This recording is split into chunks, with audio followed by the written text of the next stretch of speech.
South Africa and the rest of Africa are dealing with energy shortages and a global drive to alternative energy sources. Is Islamic finance potentially a solution to Africa's energy woes? Let's explore. In the context of the energy crisis in African countries, Sharia-compliant finance could be used to finance renewable energy projects that are in line with Islamic principles.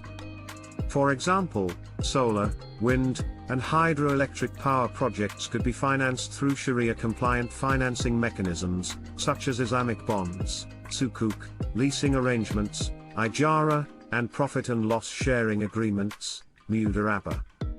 Islamic finance could also provide an alternative source of financing for small and medium-sized enterprises, SMEs, in the renewable energy sector. Sharia-compliant microfinance institutions could provide SMEs with access to funding that is consistent with Islamic principles, such as profit and loss sharing arrangements. Furthermore, Sharia-compliant finance could be used to promote energy efficiency in African countries. Islamic banks could offer financing for energy-efficient technologies and appliances, such as LED lighting, energy-efficient refrigerators, and solar water heaters. These financing mechanisms could be structured in a way that is consistent with Islamic principles, such as through leasing arrangements, ijara, or profit and loss sharing agreements, mudarabah.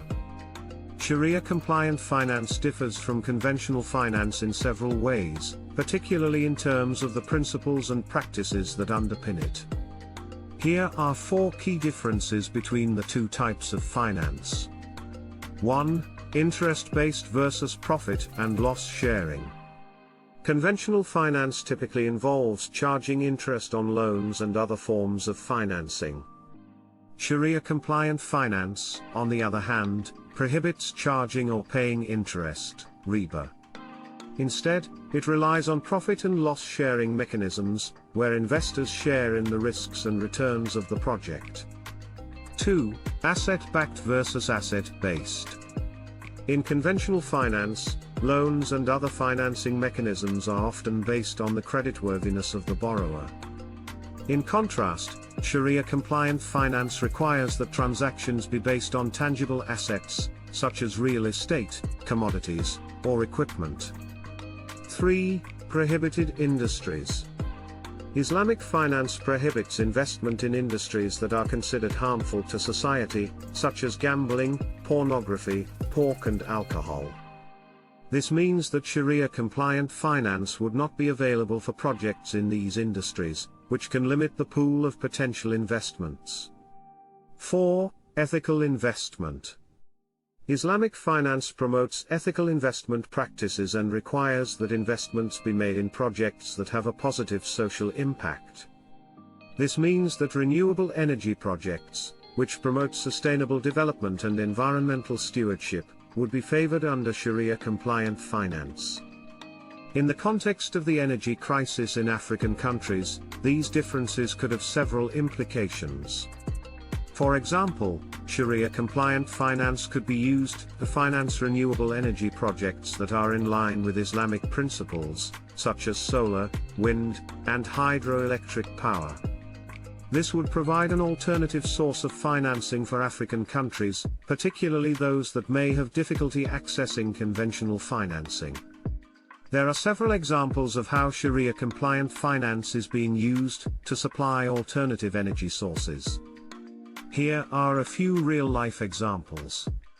1. Dubai Electricity and Water Authority, DWA, solar project.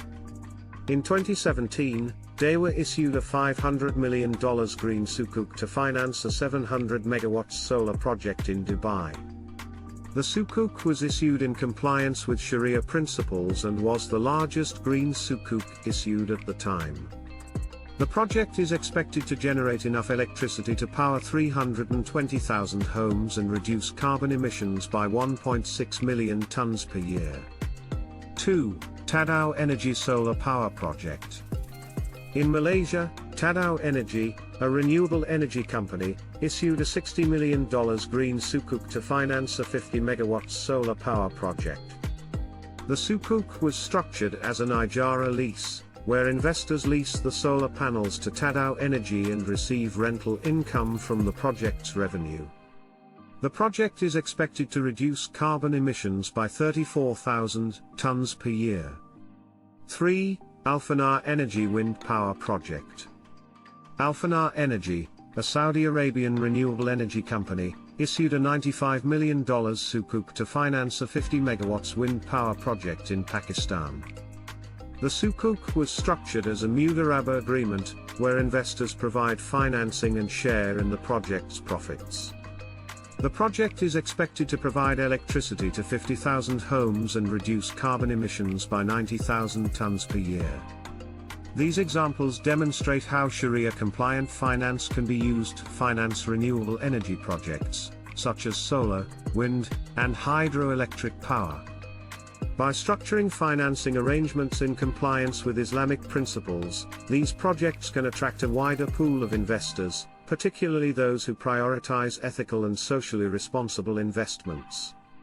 Additionally, by promoting renewable energy sources, these projects can contribute to a more sustainable and environmentally conscious future. www.muslimfin.com